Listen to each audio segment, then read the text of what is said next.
당신은 예정 받았나요? 내가 예정 받은 사람인가, 내가 예정된 사람인가 아닌가 오늘 말씀을 통해 좀 알아보도록 하겠습니다. 이게 그 역학이라 그러는데요. 고전 역학, 그 다음에 지금은 양자 역학이라 그래요. 그러니까 옛날 과학을, 고전 역학은 옛날 과학을 얘기하는 거예요. 예전의 과학은 이런 만유인력 법칙 이런 것들을 가지고 옛날 과학이라고 얘기합니다. 그러니까 사과가 떨어지는 이유는 모든 것이 서로 당기는 힘이 있기 때문에 떨어진다, 뭐 이런 것을 원리를 알아낸 거죠.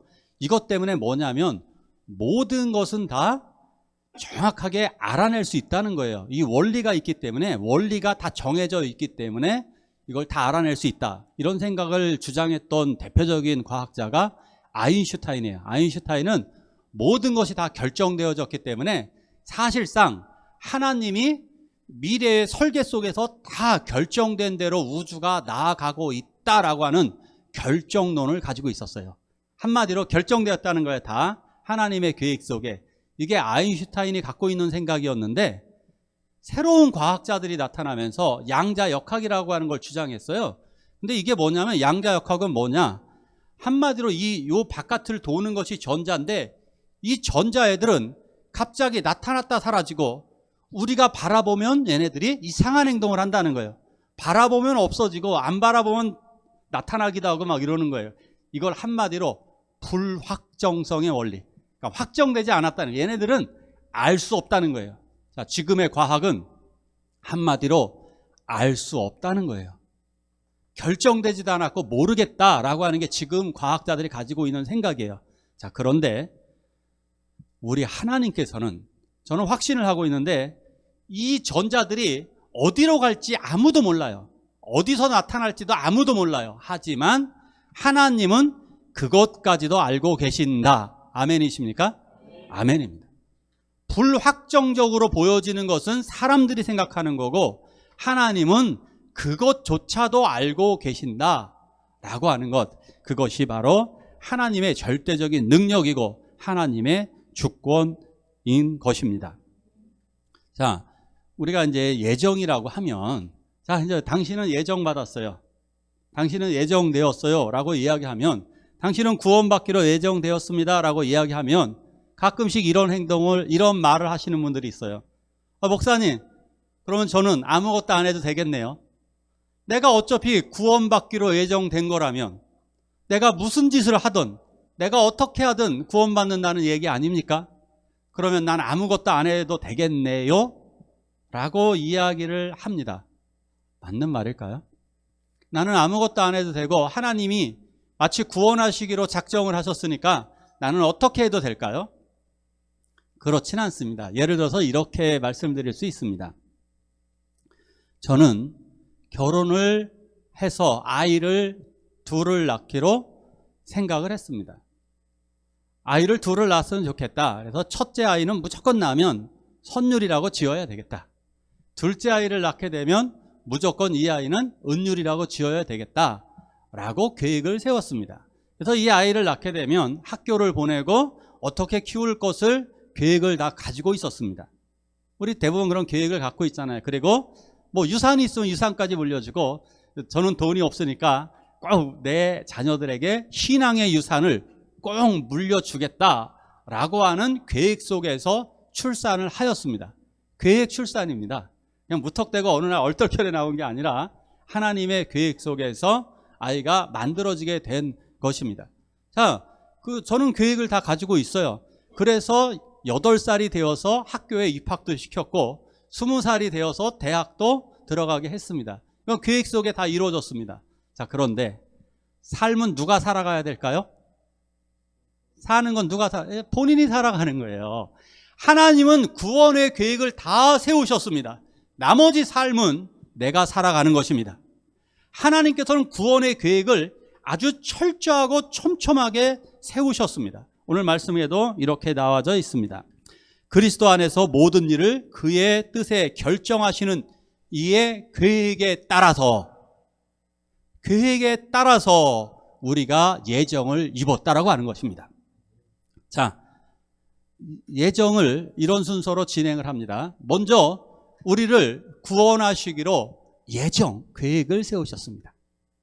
나를 구원하시기 위해서 하나님은 철저한 계획 속에서 예정을 하셨습니다. 그리고 나서 하나님은 이 세상을 창조하셨습니다. 그리고 사람들은 타락했고요. 그리고 구원을 이루셨습니다. 이게 예정의 과정인 것입니다. 또 한번 말씀을 한번 읽어볼까요? 정확한 구절입니다. 시작. 창세 전에 그리스도 안에서 우리를 택하사 우리로 사랑 안에서 그 앞에 거룩하고 흠이 없게 하시려고 그 기쁘신 뜻대로 우리를 예정하사 예수 그리스도로 말미암아 자기의 아들들이 되게 하셨으니. 아멘. 예정이라고 하는 교리는 굉장히 아름다운 교리입니다. 하나님께서 무턱대고 여러분들을 만들어 놓으시고 책임 안 지시는 것이 아니라 우리들 한 사람 한 사람에게 대해서 계획을 세우시고 관심을 가지고 돌보시면서 하나님의 나라까지 결국은 이끄신다. 이것을 예정이라고 얘기하는 거예요. 나를 하나님은 선택하셔서 나를 구원하시고 나를 이거 따라 해볼까요? 안전, 완전, 확실. 시작. 안전, 완전, 확실. 안전하고 완전하게 확실하게 하나님의 나라로 나를 이끄신다. 이것이 바로 구원의 예정인 것입니다. 자, 그 이유가 뭐냐? 내용이 나옵니다. 우리를 선택하신 이유, 사랑 안에서 거룩하고 흠이 없게 하시려고. 거룩하고 흠이 없고 하나님의 아들, 딸로 살아가게 하시려고 우리를 선택하셨습니다. 거룩하고 흠이 없는 것 정말 엄청난 행복입니다. 하나님의 자녀들 되는 것이 엄청난 행복입니다. 은율이가 이제 요즘 중고등 학생들과 어린아이들이 게임을 합니다. 핸드폰을 보면서 매일매일 게임을 합니다. 얘네들이 보기에는 이게 천국보다 더 재미있습니다. 그렇죠? 얘네들은 이게 천국입니다.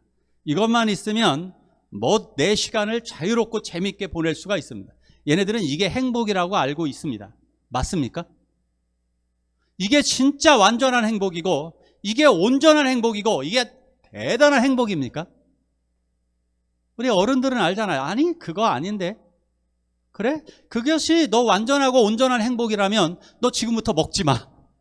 그래서 안 먹으면 되잖아요. 그럼 뭐가 더 중요할까요? 일주일만 금식해보면 게임을 할까요? 먹을까요? 예? 너 일주일 동안 금식을 할래? 게임을 할래? 일단은 애들은 게임이 더 중요하니까 게임을 하겠다고 선언할 거예요. 하지만 이틀 배를 굽는 순간 이 게임은 더 이상 재미있지 않습니다.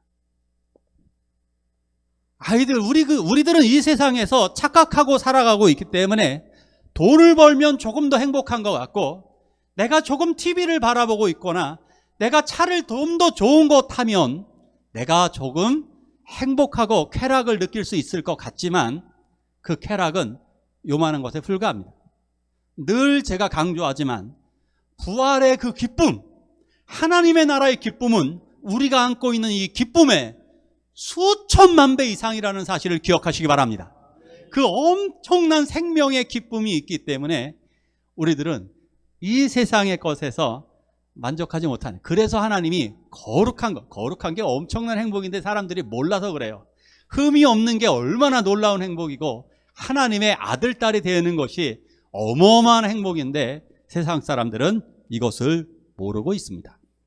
자, 첫째, 하나님은 여러분들을 구원하시기로 계획과 예정을 세우셨습니다. 우리 예정 받았어요. 자, 두 번째, 예정 다음에 뭐였죠? 창조였습니다. 하나님은 때를 따라서 창조하십니다. 사택 앞에 백합꽃이 예쁘게 피었습니다. 너무너무 예쁘고 신기하고 하얀 저 백합 향기가 이렇게 날리는데 화단 쪽으로 들어가기만 해도 이렇게 향기가 탁 넘치더라고요. 하나님께서 이렇게 완벽하게 이 세상을 창조하셨습니다. 저는 여러분들에게 이 구원의 원리, 창조의 원리를 이렇게 설명해 드렸습니다. 지구가 조금만 더 컸다면 어떻게 될까요? 지구가 조금 더 컸다면 우리들은 어기적 걸어갑니다. 아시죠? 지구가 조금만 더 크면 우리는 걸음 한 발짝 떼기도 힘이 듭니다. 지구가 태양에서 조금만 멀어지면 생명이 안 생깁니다. 조금만 더 가까우면 화성처럼 되는 거예요. 멀면 수성처럼 되는 거고. 아시죠? 태양이 조금만 더 크면 우리는 다 죽는 거예요.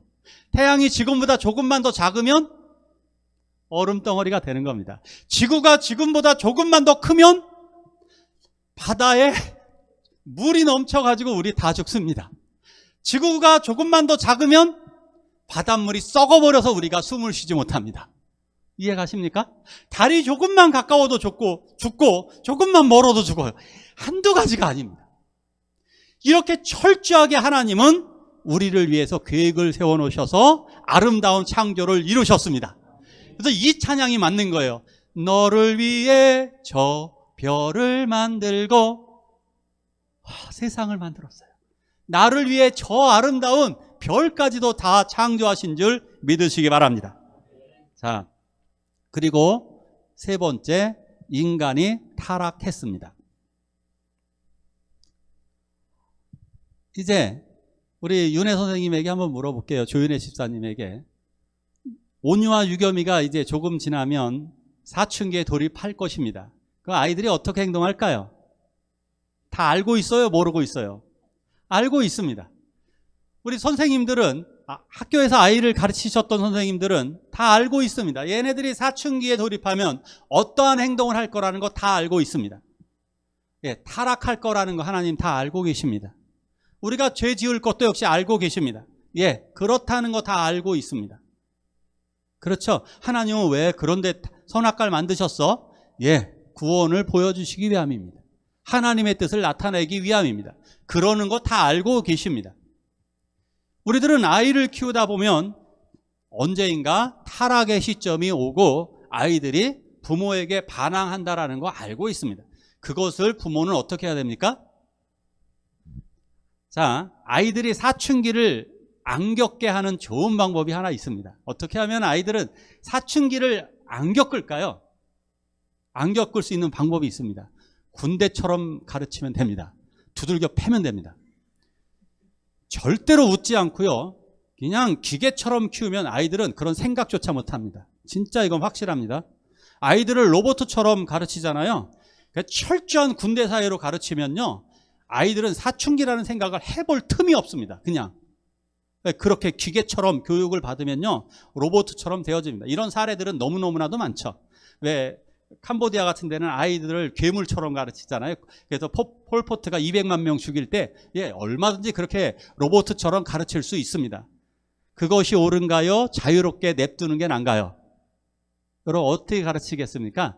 자유롭게 내버려 두시겠습니까? 아니면 그렇게 기계처럼 가르치시겠습니까? 자유롭게 냅두죠. 우리 하나님 자유롭게 선악과를 두셔서 창조하셨습니다. 그 선악과는 자유로움의 상징인 것입니다. 하나님은 우리들이 지금도 죄를 지을 것 알고 있습니다. 우리들은 지금 이제 예배가 끝나고 나가면 우리는 또 죄를 짓게 될 겁니다. 이게 선악과를 또 따먹는 겁니다.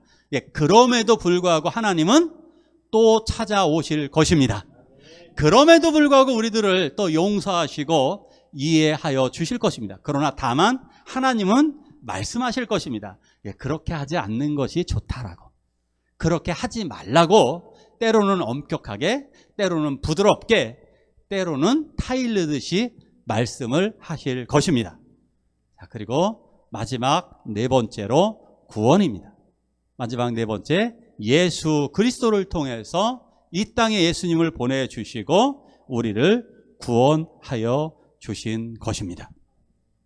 이것이 하나님의 놀라운 은혜인 것입니다. 같이 한번 읽어볼까요? 시작. 창세전에 그리스도 안에서 우리를 택하사 우리로 사랑 안에서 그 앞에 거룩하고 흠이 없게 하시려고 그 기쁘신 뜻대로 우리를 예정하사 예수 그리스도로 말미암아 자기의 아들들이 되게 하셨으니. 아멘. 자, 우리를 선택하신 이 과정을 한번 보죠. 어떻게 선택을 하셨나요? 그리스도 안에서, 사랑 안에서, 기쁘신 뜻대로. 하나님은 우리를 부르시는 그 과정이 너무너무 기쁜 거예요. 그리스도 안에서라는 말은 그리스도의 이름으로 그리스도의 생명을 걸고 그런 뜻입니다. 그리스도의 생명을 걸고 우리를 부르셨다는 거예요. 우리를 선택하셨다는 거예요. 맞죠? 엄마가 아이들을 낳는 과정은 거의 목숨을 걸고 아이를 낳습니다. 그러니까 왜 하나님은, 저는 여러 번 강조했는데 꼭 기억하시기 바랍니다. 모든 동물들 중에서 왜 인간은 그렇게 오랫동안 아이를 키울까? 20년 동안 키울까? 왜 하나님은 인간을 유독 어렵게 낳게 하실까? 임신 기간도 동물들 중에 거의 가장 깁니다. 소와 더불어 거의 임신 기간도 가장 길고, 아이를 낳는 과정도 거의 가장 고통스럽게 아이를 낳고, 그리고 가장 오랜 기간 아이를 20년 이상 키우게 하실까? 그것은 바로 하나님의 사랑을 보여주시기 위함입니다. 하나님이 그렇게 사랑하시듯 부모를 통해서 하나님의 사랑을 보여주게 되는 것입니다. 그래서 그리스도의 이름을 걸고, 그리고 사랑 안에서 기쁘신 뜻대로 우리를 부르셨던 것입니다. 그래서 나를 몇 월 며칠 날 태어나게 하시고, 나의 이름을 통해서 나를 소중한 하나님의 자녀로 만들어 놓으셨던 것입니다. 그리고 나를 구원하시기 위해서 최종적으로 하나님은 또한 구원자, 하나님을 예수 그리스도를 보내주시듯이 사람을 보내십니다. 나를 구원하시기 위해서 한 사람 한 사람을 보내주셨습니다. 어떤 분들에게는 친구를 보내주셨습니다. 어떤 분들에게는 누나를 보내주셨고, 어떤 분들에게는 부모님을 보내주시고, 어떤 분들에게 친구를 통해서 나를 전도하게끔 하셨습니다. 하나님은 나를 구원하시기 위해서 그 사람을 보내시게 되는 것입니다. 저도 그랬습니다. 저를 구원하시기 위해서 부모님을 보내셨을 뿐만이 아니라 저는 놀라운 사람들, 저 한 사람을 구원하기 위해서 여러 명을 보내주셨습니다. 제가 20살 때에 아무것도 먹지 못하고 제가 죽음을 계속 떠올리고 있고, 사실상 저는 죽는다고 생각을 했습니다. 20살 때 그 겨울이 저는 가장 힘들었습니다. 그때 저는 대학을 들어갈 돈이 없었습니다. 대학을 들어갈 돈도 없었고 회사에 취업이 되지 않았습니다. 그래서 회사에서도 취업이 되지 않아서 아무도 저를 추천해 주지도 않고 불러주는 데도 없어서 저는 회사에 있어서도 절망할 수밖에 없었습니다. 그리고 대학을 들어가기 위해서 돈을 악착같이 모았습니다. 돈을 악착같이 모았는데, 돈을 모으고 나서 이제 등록하는 날 간신히 그 돈을 모았습니다. 그래서 대학을 등록하기 위해서 갔는데 제가 무엇을 잘못 봤는지 모르는데 10,000원이 부족한 겁니다. 10,000원이 부족한 거예요. 근데 그때 수원에 있었습니다. 수원에 있었는데 이제 등록 시간은 5시까지인데 오후 4시였습니다.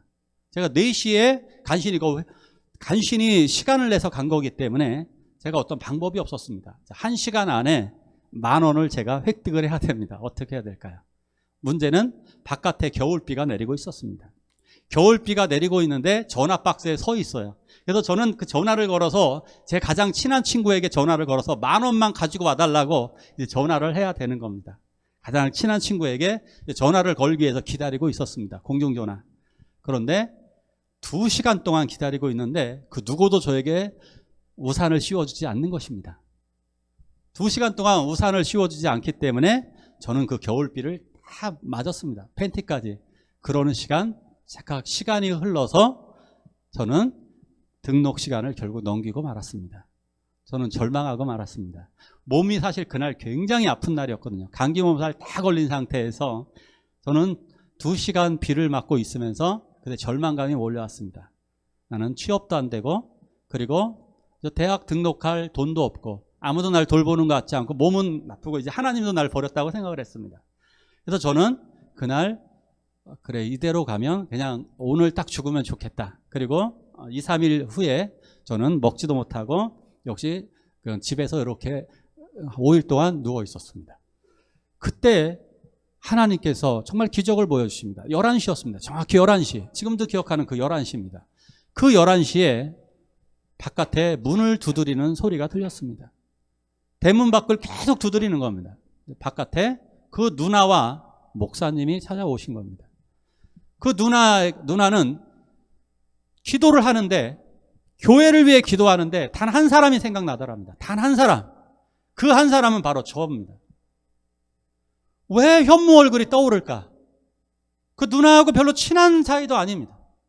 저하고 별로 친하지도 않은 사이인데, 친하지도 않은 분이 왜 기도를 하면 몇 시간 동안 기도를 하는데 제 얼굴만 떠오르더라는 겁니다. 그래서 이거 도저히 안 되겠다. 이거 분명히 현무에게 사고가 있다. 그래서 목사님을 찾아갑니다. 목사님을 찾아가서 목사님에게 얘기하는데, 목사님도 마침 기도를 하고 계시는데 목사님도 똑같이 저 생각이 나는 겁니다. 그래서 목사님에게 또 말씀을 주십니다. 현무가 지금 아픈데 하나님의 말씀, 요한복음 14장 1절 말씀, 너희는 마음에 근심하지 말라, 하나님을 믿으니 또 나를 믿어라. 그 말씀을 주신 것입니다. 그 두 분이 저를 찾아왔을 때 저는 충격받고 말았습니다. 아무도 나에게 관심이 없다고 생각했는데, 아무도 나에게 관심이 없었는데, 비 오는 날 2시간 동안 비를 맞고 있는데도 아무도 나를 우산도 씌워주지 않았는데, 하나님은 목사님을 보내시고 하나님은 그 누나를 보내셨던 것입니다. 저는 그날 기도하는 가운데 하나님을 만났습니다. 하나님께서 그 새벽에 저는 다 고쳐주셨습니다. 하나님은 나를 구원하시기 위해서 어떤 때는 노처녀 선생님을 보내주셔서 교회 학교 때 저를 자라게끔 하셨습니다. 하나님은 그때마다 또 저를 신학교 보내주실 때는 노인, 80세가 된 노인 여자 장로님을 통해서 그 여자 장로님의 손을 잡고 저는 신학교를 가게 되었습니다. 하나님은 나를 구원하시기 위해서 정말 여러 사람을 동원하셨습니다. 이것이 바로 놀라운 특권인 것입니다. 저는 그래서 오늘 그 찬양, 오 나의 자비로운 주여, 저는 이 찬양을 지난 주일에 선곡을 하면서 눈물을 흘렸습니다. 하나님, 오 나의 자비로운 주여, 나의 몸과 영혼을 주의 은혜로 다 채워주시옵소서. 이 세상 근심 걱정에 사로잡혀 있는 나를 다 채워주시고 주의 은혜로 다 채워주시옵소서. 주여, 주여, 지금 내게 오셔서 정말 떠나가지 말아주시기를. 저는 이 하나님의 은혜를 깨닫게 됐습니다. 하나님께서는 이렇게 또한 말씀하십니다. 우리 한 목소리로 같이 읽겠습니다. 시작. 하나님을 사랑하는 자, 곧 그 뜻대로 부르심을 받은 자들에게는 모든 것이 합력하여 선을 이루느니라. 아멘. 예정은 바로 이것입니다. 나 하나를 구원하시기 위해서 하나님 너무나 많은 사람이 애를 쓰고 있습니다. 저는 이 가운데 모든 것이 합력하여 선을 이룬다고 그랬잖아요. 저는 제가 목회하고 있는 이 상황 속에서도 저를 섬겨주시기 위해서 얼마나 많은 분들이 함께 수고해 주시고 애쓰고 아이들을 가르치며 사랑해 주며 하는 이런 부분들 속에 저는 감동이 됩니다. 우리 사랑하는 장로님들, 사랑하는 집사님들, 우리 청년 선생님들 너무너무 감사하더라고요. 정말 하나하나 이 섬기기 위해서 애쓰고 수고하는 모든 것이 협력하여 선을 이루실 줄 믿습니다. 하나님이 이 구원의 장치를 다 준비하셨습니다. 만약에 저는 여러분들이 도와주지 않으면 저는 목회 못합니다. 저는 포기할 수밖에 없습니다. 저는 절망할 수밖에 없는데 제가 하나님의 나라에 들어가기까지 안전하고 완전하고 확실하게 하나님의 나라로 인도하여 주실 것입니다. 이것이 바로 예정입니다. 이제 이 예정, 하나님이 당신을 얼마나 부르시길 원하셨는지, 하나님이 우리들을 얼마큼 소중하게 생각하셔서 애쓰고 수고했는지, 나 하나 구원하기 위해서 얼마나 많은 분들이 눈물을 흘리며 기도했는지 아십니까? 하나님은 그래서 나를 위해 저 별을 만들고 그 독생자를 보내시고 그리고 많은 분들을 나를 위해 보내신 것입니다. 마지막 구절 같이 볼까요? 시작.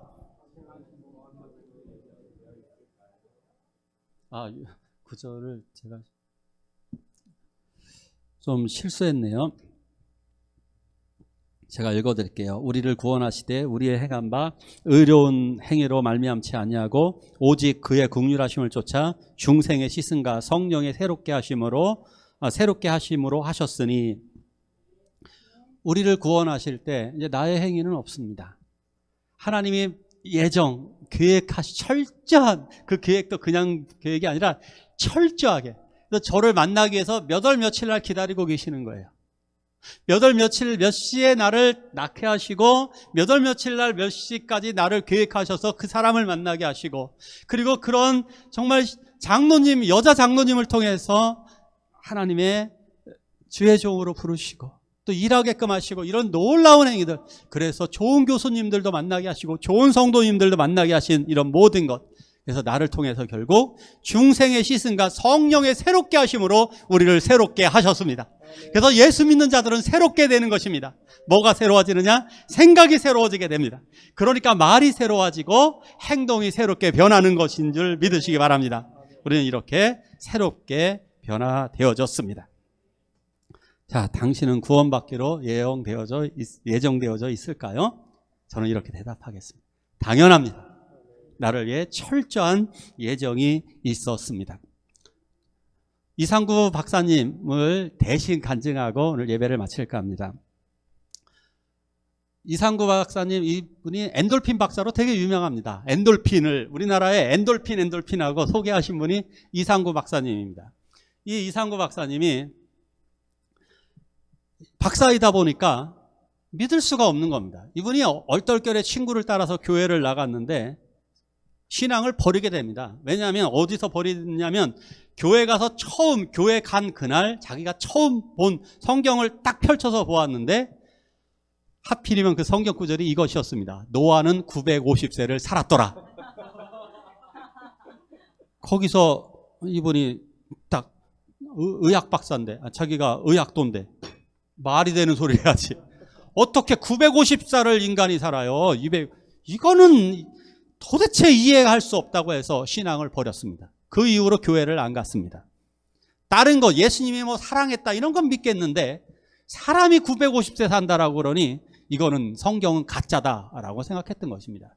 자, 그런데 이분이 의학 박사가 되어서 돈도 많이 벌었습니다. 돈을 많이 벌어서 이제 사무실을 하나 차렸답니다. 근데 사무실을 이전해야 되는데 어떻게 하는 과정에서 보니까 사무실이 비어져 있는데 성경책 하나가 딱 놓여져 있더랍니다. 성경책이 딱 놓여져 있어가지고 거기 청소하시는 분에게 이거 당장 치우라고. 근데 이분이 바빠서 그랬는지 안 오더랍니다. 성경책하고 잡다한 것들을 치워야 되는데 안 치우더랍니다. 그래서 화가 나가지고 씩씩거리며 있다가 남는 시간에 성경이 이게 뭐야? 이거 성경책에 무슨 내용이 있나 해가지고 성경책을 한번 봐야 되겠다 하고 한번 딱 들춰봤답니다. 그 첫 구절이 또 노아는 950세를 살았더라.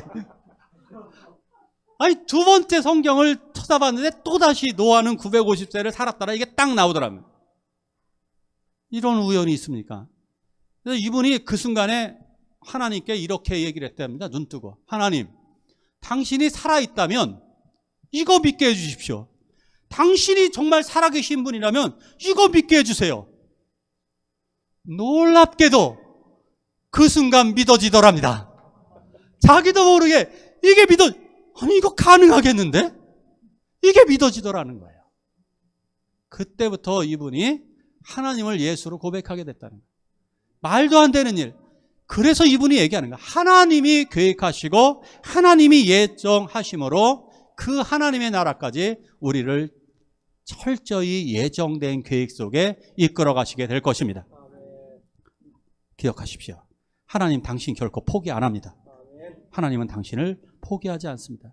저 이 찬양 같이 부를까요? 그 길고 긴 방황의 늪을 지나